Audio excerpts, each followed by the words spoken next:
영월에서 시청 중인 최우영님 감사해요. 한국은 공짜 안보만 바라는 거지국가다. 트럼프의 노골적 불만과 비하 발언. 심지어 그와 동시에 삼성전자에는 100% 관세 폭탄이 투하됐습니다. 대한민국 안보와 경제까지 한꺼번에 숨통을 조여오는 트럼프식 질식 외교. 백악관을 비롯한 전 세계 언론은 이를 결정타라 불렀고, 특히 일본 언론은 한국의 동맹 장사는 끝났다며 발언 수위를 끌어올렸죠. 그런데 그 순간 서울 외교부 청사에서 딱 8마디가 터져나왔습니다. 주한미군, 지금 당장 철수하라. 그런데 이게 끝이 아니었습니다. 바로 그날 삼성전자가 미국 수문에게 지역에서 동시다발적으로 철수 폭격을 시작했습니다. 이건 철수가 아닙니다. 폭격입니다. 이러다가 미국 본토 폭발합니다. 잠깐 여러분이 사는 곳을 댓글로 남겨주세요. 다음 영상에서 감사 인사를 전해드릴게요. 제 이름은 에밀리 로웰입니다. 영국 외무성에서 30년간 전략 고문으로 일해왔죠. 이라크와 아프가니스탄 사태 분석부터 시작해서 중동 위기, 브렉시트 협상까지 숱한 국제 분쟁의 뒤편에서 냉철한 분석가로 살아왔습니다. 그런 제게 이번 한국 사안은 처음에는 그저 또 하나의 분석 과제였습니다. 워싱턴에서 열린 국가안보회에 참관 요청을 받았을 때도 마찬가지였고요. 회의실 분위기는 긴장감으로 가득했습니다. 국가안보회의 보좌관 잭 에버튼이 단상에 올라서자 모든 시선이 집중됐어요. 에버튼은 미국 우선주의를 신봉하는 강경파로 유명했죠. 그의 첫마디부터 예사롭지 않았습니다. 한국에 연간 13조 원의 방위비 부담을 요구한다. 회의실이 순간 정적에 빠졌어요. 13조 원이라니요. 기존 방위비의 3배가 넘는 액수였습니다. 참석자들 사이에서 작은 술렁임이 일었지만 에버튼은 멈추지 않았어요. 한국은 그동안 미군의 보호 아래 경제 성장을 이뤘다. 이제 그에 상응하는 대가를 지불할 때가 됐다. 저는 속으로 생각했습니다. 13조 원은 확실히 과한 요구다. 하지만 6.25 전쟁 이후 70년간 주한미군이 한반도 안정에 기여한 건 사실이니까요. 한국도 이제는 분담해야 할 때가 온 것 아닐까 하는 생각이 들었어요. 회의가 끝나고 며칠 뒤 한국 정부의 대응이 나왔습니다. 외교부 대변인이 브리핑룸에 나와 단 8글자를 발표했죠. 필요하면 철수하라. 저는 그 순간 깜짝 놀랐습니다. 설마 이렇게 강하게 나올 줄이야. 대부분의 외교관들이 예상한 건 협상 테이블에서의 조율이었거든요. 점진적 인상이나 분할 지급 같은 타협안 말이에요. 하지만 한국의 대응은 달랐습니다. 협상도 조건부 수용도 아닌 명확한 거부였어요. 그것도 미군 철수까지 언급하면서 말이죠. 외신들이 일제히 긴급 속보를 내보냈습니다. BBC 뉴스룸에서도 난리가 났어요. 제 동료 기자가 황급히 달려와서 말했죠. 에밀리, 이거 봐. 한국이 미군 철수까지 언급했어.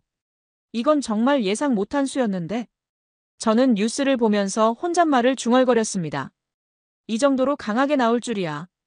이제 한국은 끝났군. 솔직히 그때까지만 해도 한국의 선택이 무모하다고 생각했어요. 미국과의 군사동맹 없이 어떻게 북한과 중국을 상대하겠다는 걸까요? 경제적으로도 미국 시장 의존도가 높은데 이런 강경 대응이 과연 현명한 선택일까 싶었습니다. 하지만 한국 외교부 브리핑룸의 그 장면을 다시 보면서 묘한 느낌이 들었어요. 대변인의 표정에는 흥분이나 분노가 아니라 담담함이 있었거든요. 마치 이미 각오를 끝낸 사람의 얼굴 같았죠. 외신 기자들이 질문을 쏟아냈습니다. 미군이 정말 철수하면 어떻게 할 것인가? 중국의 위협에 어떻게 대응할 것인가? 경제적 보복 조치는 고려했는가? 같은 질문들이었어요. 하지만 대변인은 추가 설명을 하지 않았습니다. 그저 정부 입장은 발표한 바와 같다는 말만 반복했죠. 그 침묵이 오히려 더 강력한 메시지로 느껴졌어요. 런던 사무실로 돌아와서도 그 장면이 계속 머릿속에 맴돌았습니다. 한국의 대응이 단순한 감정적 반발일까? 아니면 치밀한 계산에 따른 전략적 선택일까요? 제 경험상 대부분의 국가들은 강대국의 압박 앞에서 협상을 시도합니다. 조건을 내걸거나 시간을 끌면서 타협점을 찾으려 하죠. 하지만 한국은 달랐어요. 협상 자체를 거부하고 정면 돌파를 선택한 거였습니다. 그날 밤 저는 한국 관련 자료를 다시 뒤져봤습니다. 6.25 전쟁부터 시작해서 베트남 전쟁 파병, 걸프전 참전, 아프간 파병까지 한국은 지난 70년간 미국의 요청에 성실히 호응해왔거든요. 그런 한국이 왜 이번에는 이렇게 강하게 나온 걸까요? 단순히 돈 문제 때문일까요? 아니면 더 깊은 이유가 있는 걸까요? 창밖으로 런던의 야경이 보였습니다. 템스강을 따라 늘어선 불빛들이 반짝이고 있었어요. 저는 커피를 한 모금 마시며 생각에 잠겼습니다. 한국의 이번 선택이 과연 어떤 결과를 가져올지, 그리고 이것이 동아시아 전체의 균형에 어떤 영향을 미칠지 말이에요. 다음 날 아침, 워싱턴에서 또 다른 소식이 들려왔습니다. 백악관이 한국 정부의 대응에 실망감을 표명했다는 내용이었어요. 하지만 즉각적인 추가 조치는 발표하지 않았죠. 저는 그때 처음으로 느꼈습니다. 이 상황이 단순한 방위비 분담 문제가 아니라 훨씬 복잡하고 민감한 사안일 수도 있다는 걸 말이에요. 한국의 침묵 속에 담긴 진짜 의미를 제대로 파악해야겠다는 생각이 들었습니다. 그렇게 저의 한국 관찰이 시작됐어요. 단순한 외교 분석가가 아니라 이 상황의 진실을 알고 싶어하는 한 인간으로서 말이죠. 한국의 강경 대응이 나온 지 일주일이 지났을 때 미국의 반격이 시작됐습니다. 그것도 예상보다 훨씬 강력한 형태로 말이에요. 워싱턴에서 긴급 브리핑이 소집됐어요. 이번에도 잭 에버튼이 주도했습니다. 그의 표정은 일주일 전보다 더욱 굳어져 있었죠. 한국이 굴복하지 않으면 삼성전자를 포함한 한국산 반도체에 100% 관세를 부과하겠다. 회의실이 다시 한번 술렁였습니다. 100% 관세라니요. 사실상 미국 시장에서 퇴출시키겠다는 선언과 다름없었어요. 에버튼은 거기서 멈추지 않았습니다. 우리는 그동안 한국 기업들이 미국 기술을 바탕으로 성장하는 걸 도와줬다. 특히 삼성은 애플과의 기술 격차를 줄이기 위해 우리 반도체 설계를 적극 활용해왔지 않나. 그 순간 저는 깨달았어요. 이건 단순한 방위비 문제가 아니었습니다. 미국이 정말 노리는 건 한국의 반도체 산업 자체였던 거죠. 삼성이 애플을 위협하는 수준까지 성장한 것에 대한 견제였습니다. 브리핑이 끝나자마자 월가의 반응이 나왔어요. 주요 투자은행 애널리스트들이 일제히 보고서를 쏟아냈습니다. 골드만삭스 애널리스트는 한국은 이번 압박으로 반도체 산업에서 사실상 퇴출될 것이라고 전망했어요. 모건 스탠리는 삼성의 위축은 애플의 패권 강화로 직결될 것이라고 분석했죠. 실제로 그날 나스닥에서 애플 주가가 3% 이상 올랐습니다. 엔비디아, 인텔 같은 미국 기술주들도 일제히 상승세를 보였어요. 시장은 이미 한국의 패배를 기정사실로 받아들이고 있었습니다. 저는 그날 저녁 런던 사무실에서 제 동료인 제이크 러셀과 이야기를 나눴어요. 제이크는 제가 아끼는 정보 분석관이었습니다. 역사적 유추 능력이 뛰어난 친구죠. 에밀리, 이 상황 어떻게 보세요? 제이크가 먼저 말을 꺼냈습니다. 그의 표정이 심각해 보였어요. 미국이 생각보다 강하게 나오는군. 하지만 한국도 만만치 않을 것 같은데. 왜 그렇게 생각해? 이거 이라크 제재 때랑 비슷하지 않습니까? 제이크의 말에 저는 깜짝 놀랐습니다. 이라크 제재요? 그게 지금 상황과 무슨 관련이 있다는 걸까요? 이라크 때를 생각해 보세요. 미국이 대량살 상무기를 명분으로 압박했지만 결국 정당성 없이 들어가려다 글로벌 리스크만 키웠잖아요. 지금도 마찬가지 아닐까요? 방위비 명목이지만 실제로는 경제 패권 다툼이니까. 제이크의 분석을 들으면서 저는 갑자기 싸늘해졌습니다. 정말 그럴 수도 있겠다는 생각이 들었거든요. 그렇다면 한국이 정말 위험해질 수도 있겠군. 네, 그런데 문제는 한국이 이라크와는 전혀 다른 위치에 있다는 거예요. 이라크는 고립된 상태였지만 한국은 글로벌 공급망의 핵심이거든요. 제이크의 말이 맞았습니다. 삼성 반도체는 애플 아이폰의 핵심 부품이기도 했고 전 세계 스마트폰 시장의 30%를 차지하고 있었어요. 자동차용 반도체에서도 점유율이 높았죠. 만약 삼성이 정말 미국 시장에서 퇴출된다면 글로벌 공급망 전체가 흔들릴 겁니다. 특히 유럽이 타격이 클 거예요. 그날 밤 저는 잠을 이루지 못했습니다. 제이크의 분석이 계속 머릿속을 맴돌았거든요. 정말 미국이 무리수를 두고 있는 건 아닐까요? 다음 날 아침 더 충격적인 소식이 들려왔습니다. 실리콘밸리의 한 로비스트가 익명으로 제보한 내용이었어요. 삼성이 미국에서 아예 철수하고 유럽에 공장을 이전한다는 내부 보고서를 봤다. 처음에는 루머라고 생각했습니다. 하지만 몇 시간 뒤 로이터 통신이 관련 기사를 내보냈어요. 삼성, 미국 내 투자 계획 전면 재검토 중이라는 제목이었죠. 기사 내용은 충격적이었습니다. 삼성이 텍사스 오스틴 공장 확장 계획을 중단했다는 거였어요. 27조 원 규모의 투자였는데 말이죠. 저는 급히 독일의 반도체 전문가 페터 슈미츠에게 전화를 걸었습니다. 페터는 유럽 반도체 산업 분석의 권위자였어요. 페터, 삼성 철수설에 대해 어떻게 생각해? 에밀리, 이건 단순한 철수가 아니야. 새로운 경제 전선의 개막이라고 봐야 해. 페터의 목소리에는 긴장감이 묻어 있었습니다. 무슨 뜻이야? 삼성이 미국에서 나간다면 유럽이 최대 수혜자가 될 거야. 독일, 네덜란드, 아일랜드 모두 삼성 유치에 나설 것이고, 그렇게 되면 글로벌 반도체 지형이 완전히 바뀌어. 그럼 미국은? 자업자득이지. 자국 기업 보호하려다 글로벌 패권까지 흔들리는 거야. 전화를 끊고 나서 저는 깊은 생각에 빠졌습니다. 우리는 그동안 한국을 과소평가했던 게 아닐까요? 작은 나라라고 미국에 의존적인 나라라고 생각했던 게 참으로 오만한 판단이었을 수도 있겠다는 생각이 들었어요. 그날 저녁 워싱턴에서 또 다른 소식이 들려왔습니다. 정가에서 한국이 진짜 칼을 꺼냈다는 말이 확산되고 있다는 내용이었어요. 상원의 한 관계자는 익명을 조건으로 이건 예상보다 훨씬 복잡한 상황이 될 것 같다고 말했습니다. 하원 외교위원회에서도 긴급회의가 소집됐다고 하더군요. 저는 그제서야 깨달았습니다. 이 상황이 단순한 동맹국 간의 마찰이 아니라 글로벌 경제 질서 자체를 흔드는 사건이 될 수도 있다는 걸 말이에요. 한국의 침묵 뒤에 숨겨진 진짜 힘이 무엇인지, 그리고 미국의 압박이 오히려 부메랑이 되어 돌아올 가능성은 없는지 제대로 파악해야겠다는 생각이 들었습니다. 삼성 철수설이 나온 지 사흘째 되던 날, 제게 충격적인 제보가 들어왔습니다. 실리콘밸리의 한 로비스트가 긴급히 연락을 해온 거였어요. 에밀리, 큰일 났어. 삼성이 미국에서 아예 철수하고 유럽에 공장 이전한다는 내부 보고서를 봤다고. 처음에는 또 다른 루머려니 했습니다. 하지만 그의 목소리에 담긴 긴장감이 심상치 않았어요. 이 로비스트는 15년간 워싱턴에서 일해온 베테랑이었거든요. 근거 없는 이야기를 함부로 하는 사람이 아니었죠. 정확히 어떤 내용이야? 삼성이 텍사스 공장뿐만 아니라 캘리포니아 연구소까지 정리할 계획이래. 대신 독일과 네덜란드에 대규모 투자를 검토 중이고. 투자 규모가 어느 정도인데? 50조 원 이상이야. 유럽연합도 적극 지원하겠다는 입장이고. 전화를 끊고 나서 저는 서둘러 독일의 페터 슈미츠에게 다시 연락을 취했습니다. 페터는 유럽 반도체 정책의 핵심 인물이었거든요. 페터, 삼성의 유럽 투자설에 대해서 들었어? 당연히 들었지. 브뤼셀에서 난리가 났어. 유럽위원회가 비공식 접촉을 시작했다는 얘기도 있고.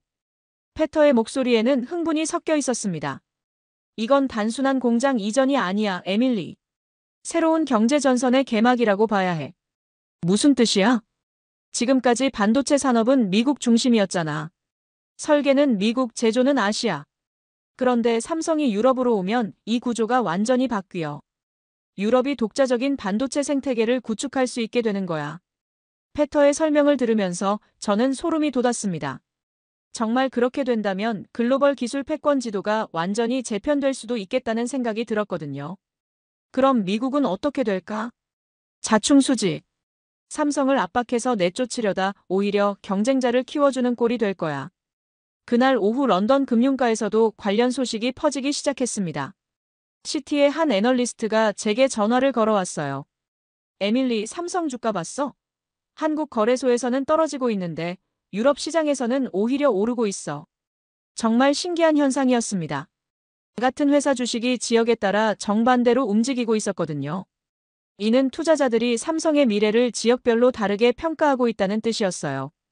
저는 그날 밤 한국에 대한 제 생각을 다시 정리해봤습니다. 그동안 저는 한국을 미국의 의존적인 중간 규모 국가로 봤어요. 경제적으로나 군사적으로나 미국의 영향력 하에 있는 나라라고 생각했죠. 하지만 지금 벌어지고 있는 상황을 보니 그게 완전히 틀린 판단이었을 수도 있겠다는 생각이 들었습니다. 우리는 그동안 한국을 과소평가했던 게 아닐까요? 참으로 오만한 시각이었던 것 같아요. 한국이 단순히 미국의 압박에 굴복할 나라가 아니라 실제로 글로벌 경제 질서를 흔들 수 있는 카드를 갖고 있는 나라였던 거죠. 삼성이라는 기업 하나가 이렇게 큰 파급력을 갖고 있다는 것 자체가 놀라웠어요. 다음 날 아침 워싱턴에서 새로운 소식이 들려왔습니다. 백악관 내부에서 한국 정책 재검토가 논의되고 있다는 내용이었어요. 국무부의 한 고위 관계자는 익명을 조건으로 상황이 예상보다 복잡해지고 있다고 말했습니다. 국가안보회의에서도 긴급 검토 회의가 열렸다고 하더군요. 특히 인상적이었던 건 의회의 반응이었어요. 상원외교위원회의 한 의원이 이건 단순한 방위비 문제가 아니라 미국의 기술 패권과 직결된 사안이라고 발언했거든요. 하원에서도 비슷한 목소리가 나왔습니다. 한국이 진짜 칼을 꺼냈다는 표현까지 나올 정도였어요. 정치권에서 이런 표현이 나온다는 것은 상황을 심각하게 받아들이고 있다는 뜻이었죠. 저는 그때 처음으로 깨달았습니다. 한국의 침묵이 단순한 고집이나 의지 표현이 아니라 치밀한 전략에 바탕한 선택일 수도 있다는 걸 말이에요. 생각해보니 한국은 그동안 여러 위기를 겪으면서도 독자적인 해결책을 찾아왔더군요. 아시아 외환위기 때도 그랬고 사스나 메르스 같은 감염병 위기 때도 그랬어요. 남들이 예상하지 못한 방식으로 돌파구를 찾아내는 나라였던 거죠. 그날 저녁 제이크와 다시 이야기를 나눴습니다. 제이크도 상황의 심각성을 느끼고 있었어요. 에밀리, 이제 정말 궁금해지는군요. 한국이 과연 어떤 카드를 더 갖고 있는 건지. 나도 같은 생각이야. 삼성철수가 전부가 아닐 수도 있어. 혹시 다른 한국 기업들도 비슷한 움직임을 보이고 있는 건 아닐까요? 제이크의 지적이 날카로웠습니다. 삼성만이 아니라 다른 한국 기업들도 유사한 전략을 취하고 있을 가능성이 있었거든요. 내일부터 한국 관련 정보를 더 체계적으로 수집해보자. 이 상황의 전체 그림을 제대로 파악할 필요가 있어. 저는 그날 밤 처음으로 한국에 직접 가볼 생각을 했습니다. 런던에서 분석만으로는 한계가 있을 것 같았거든요. 현지에서 직접 보고 들어야 이 상황의 진실을 알 수 있을 것 같았어요. 한국의 침묵 뒤에 숨겨진 진짜 의도가 무엇인지, 그리고 이들이 정말로 미국과 맞설 준비가 되어 있는 건지 제대로 확인해보고 싶었습니다. 삼성철수설이 확산된 지 일주일이 지나자 이상한 정적이 흘렀습니다. 한국 정부는 여전히 입장 없음만 반복하고 있었어요. 추가 성명도 해명도 협상 제의도 없었죠.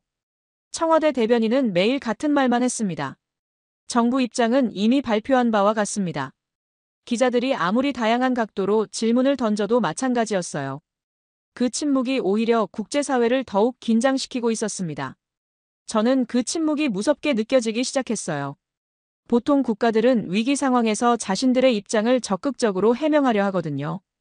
국제 여론을 의식해서라도 말이죠. 하지만 한국은 달랐습니다. 마치 더 이상 설명할 필요가 없다는 듯이 행동하고 있었어요. 그런 가운데 일본이 움직이기 시작했습니다. 도쿄에서 긴급 강요 회의가 열렸다는 소식이 들려왔어요. 일본 외무성이 미국과 비밀 접촉을 시작했다는 보도도 나왔죠. 일본의 계산은 명확해 보였습니다. 한국이 미국과 갈등하는 사이에 반도체 시장에서 점유율을 늘리겠다는 거였어요. 실제로 일본 정부는 삼성에 대한 이중 관세와 공급망 배제를 미국과 공동으로 추진하겠다고 발표했습니다. 교도통신이 내보낸 기사 제목이 인상적이었어요. 일본, 한국 반도체 공백 메우기 나서. 기사 내용도 노골적이었죠.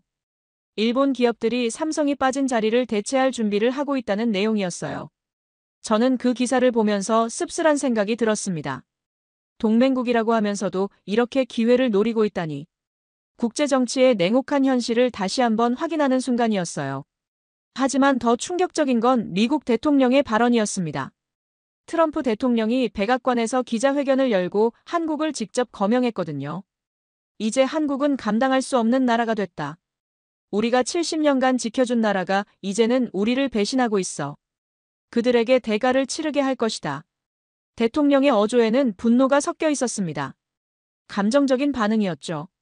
외교에서 이런 감정적 발언이 나온다는 것은 상황이 통제를 벗어나고 있다는 신호였어요. 기자들이 구체적인 대가가 무엇인지 물었지만 트럼프는 곧 알게 될 것이라는 모호한 답변만 했습니다.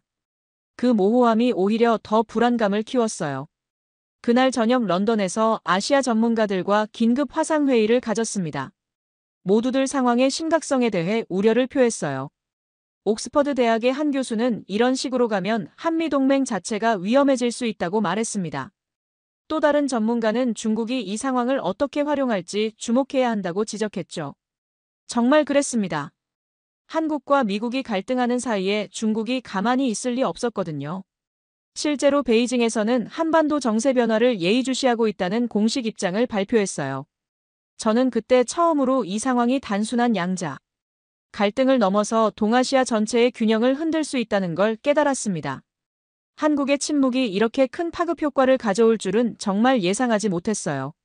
며칠 뒤 더욱 놀라운 소식이 들려왔습니다. 유럽연합이 한국과의 전략적 파트너십 강화를 논의하고 있다는 내용이었어요.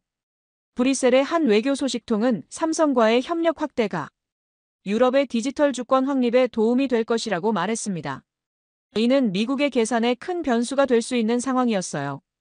한국을 압박해서 굴복시키려던 미국의 전략이 오히려 한국을 유럽 쪽으로 밀어내는 결과를 가져올 수도 있었거든요. 그런 가운데 한국의 침묵은 계속됐습니다. 청와대는 여전히 입장 없음만 반복했고 삼성도 공식적인 해명을 하지 않았어요. 그 침묵이 점점 더 의미심장하게 느껴졌습니다.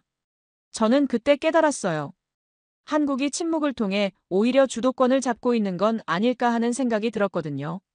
모든 사람들이 한국의 다음 행보를 주목하고 있었으니까요. 미국은 압박을 가하고 있고, 일본은 기회를 노리고 있고, 중국은 상황을 지켜보고 있고, 유럽은 협력을 제안하고 있었습니다. 모든 주요국들이 한국의 선택을 기다리고 있는 상황이었어요. 누가 먼저 무너질까요? 압박을 가하는 쪽일까? 침묵을 지키는 쪽일까? 저는 점점 더 확신이 서지 않았습니다. 한국의 침묵 뒤에 숨겨진 진짜 힘이 무엇인지 알고 싶어졌어요. 그래서 결국 결심했습니다. 직접 서울에 가서 이 상황을 제대로 파악해봐야겠다고요. 런던에서 추측만으로는 한계가 있을 것 같았거든요.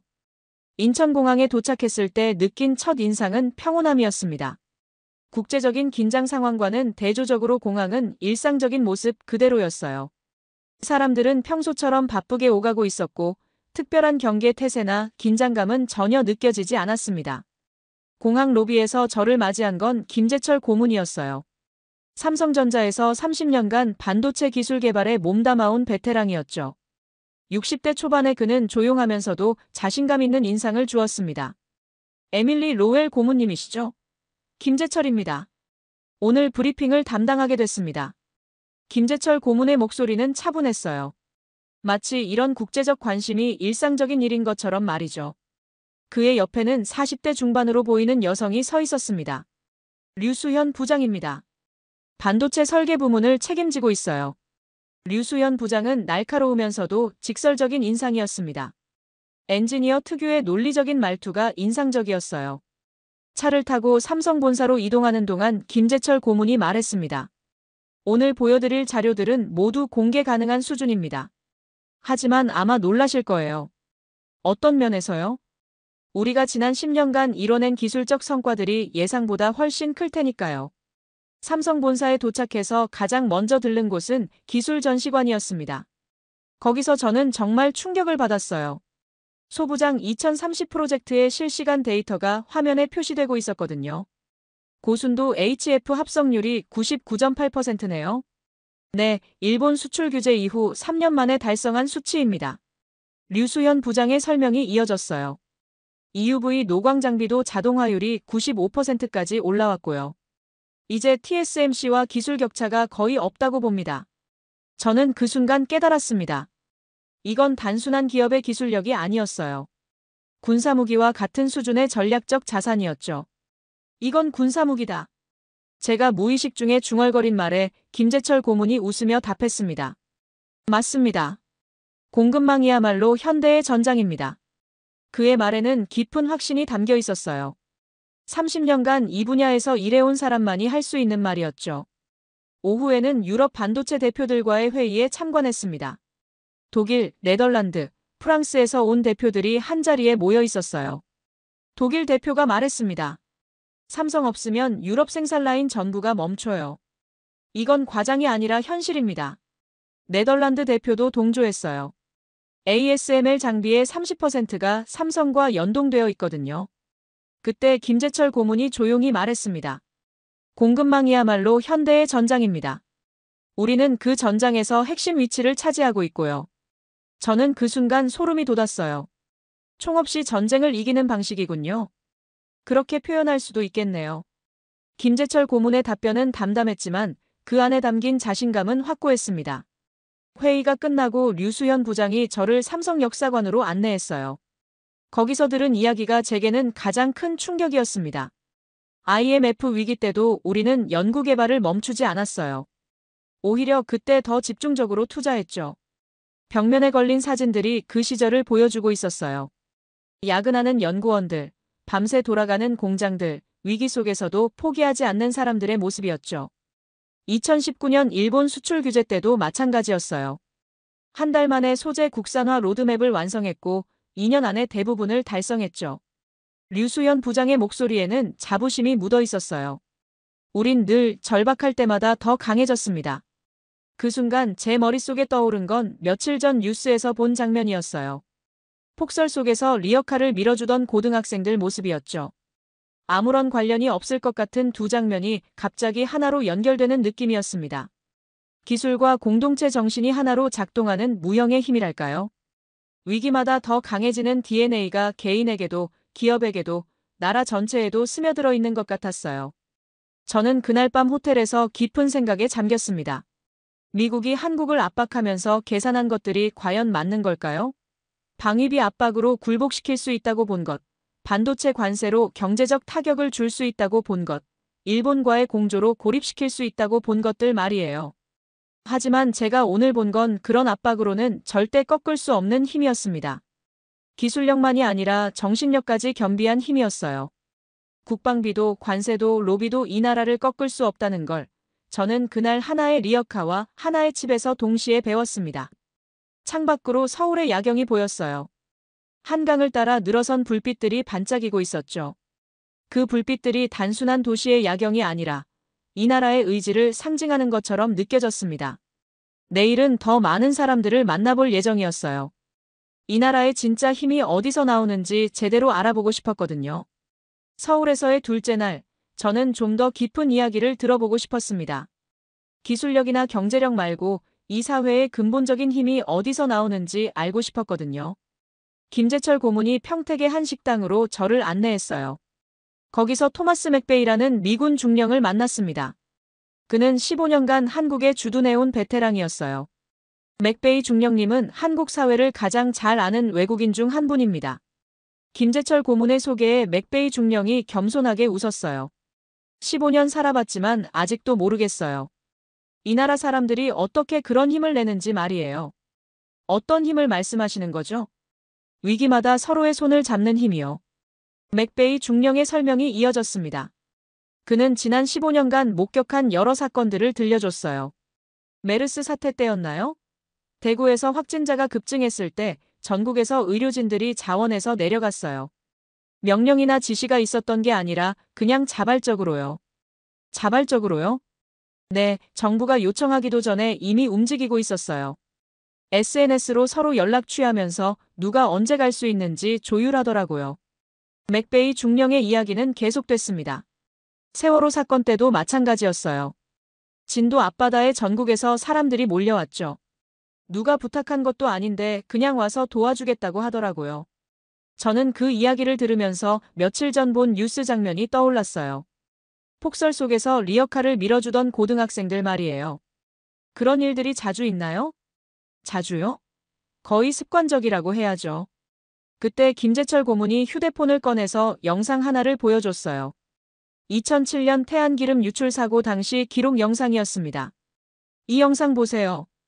123만 명이 자발적으로 방제 작업에 참여했어요. 화면 속에는 기름 제거 작업을 하는 시민들이 보였어요. 어린아이부터 노인까지 학생부터 직장인까지 모든 연령대의 사람들이 한마음으로 작업하고 있었죠. 123만 명이요? 네, 정확한 집계예요. 정부가 동원한 게 아니라 스스로 온 사람들이 그 정도였어요. 저는 그 숫자에 충격을 받았습니다. 123만 명이라니요. 이는 웬만한 나라의 전체 인구와 맞먹는 숫자였어요. 어떻게 그렇게 많은 사람들이 자발적으로? 맥베이 중령이 답했습니다. 그게 제가 15년 동안 궁금했던 거예요. 처음에는 정부나 기업에서 조직적으로 동원하는 줄 알았거든요. 그런데 알고 보니 정말 개인들이 알아서 움직이는 거더라고요. 개인들이요?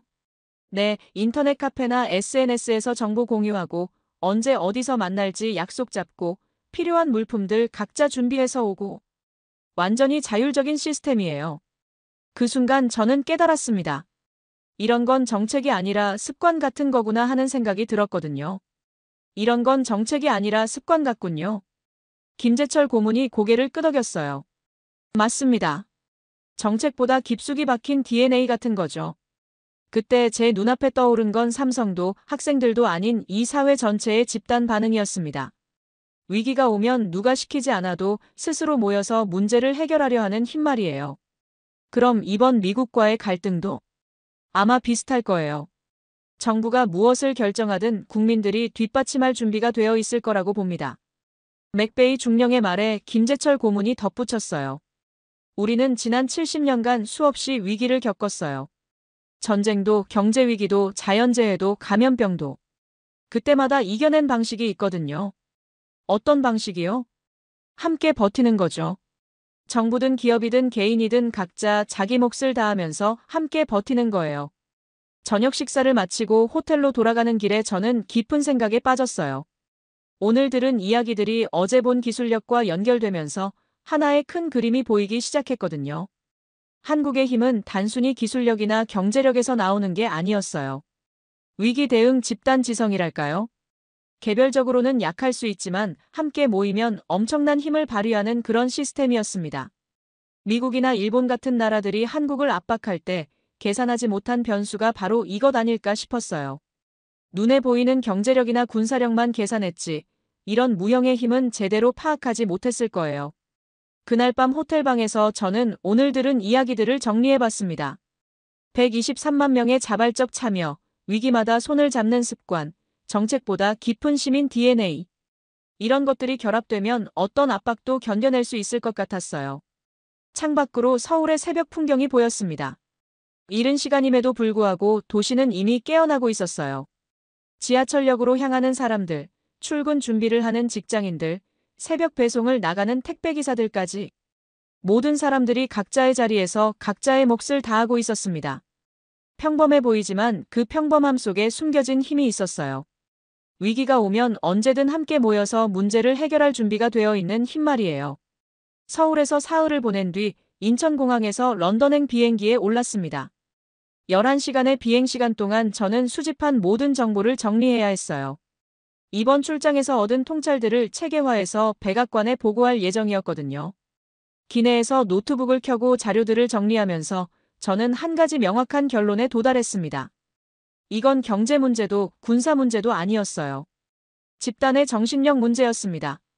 미국 정부가 한국에 대해 갖고 있던 전제들이 모두 틀렸다는 걸 깨달았거든요. 경제적 압박으로 굴복시킬 수 있다고 본 것, 군사적 보호막을 빼면 무력해질 거라고 본 것, 고립시키면 협상 테이블에 나올 거라고 본 것들 말이에요. 하지만 제가 서울에서 본 건 완전히 다른 그림이었습니다. 위기마다 더 강해지는 DNA, 자발적으로 연대하는 시민의식, 그리고 세계 최고 수준의 기술력까지. 이런 요소들이 결합되면 어떤 외부 압박도 오히려 내부 결속만 강화시킬 뿐이었어요. 런던에 도착해서 곧바로 보고서 작성에 들어갔습니다. 제목은 한국 상황 종합 분석 전략적 재평가의 필요성으로 정했어요. 보고서를 세 부분으로 나눴습니다. 첫 번째는 전략적 파산이었어요.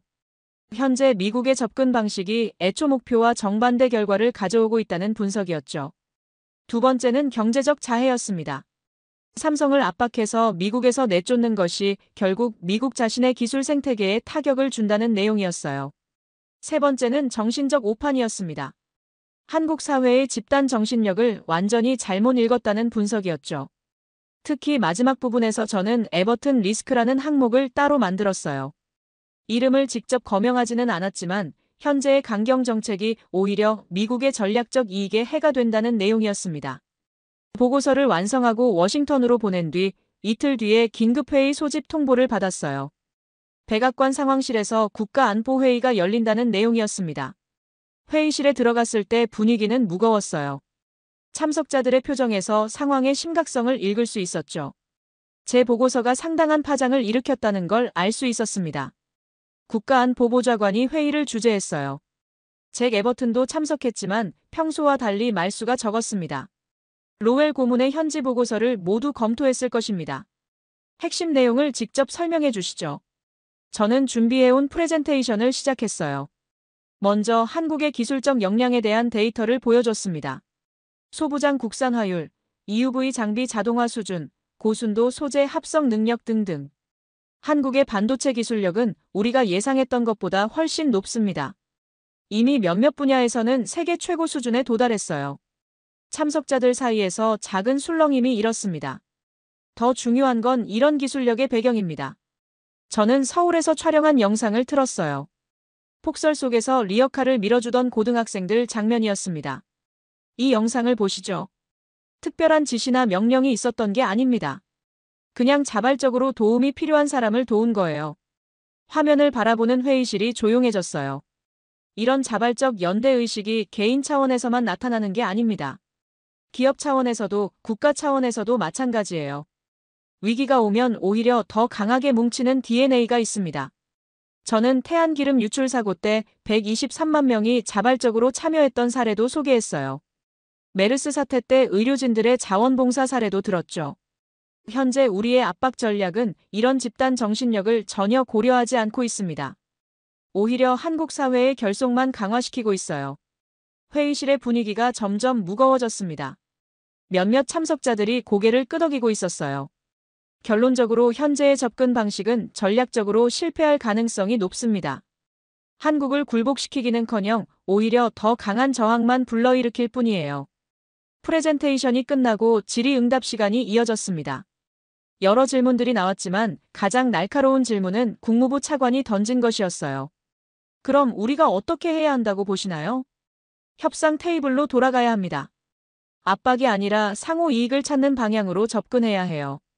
그때까지 조용히 있던 에버튼이 입을 열었습니다. 그런 식으로 하면 우리가 져주는 꼴 아닙니까? 이미 지고 있는 상황입니다.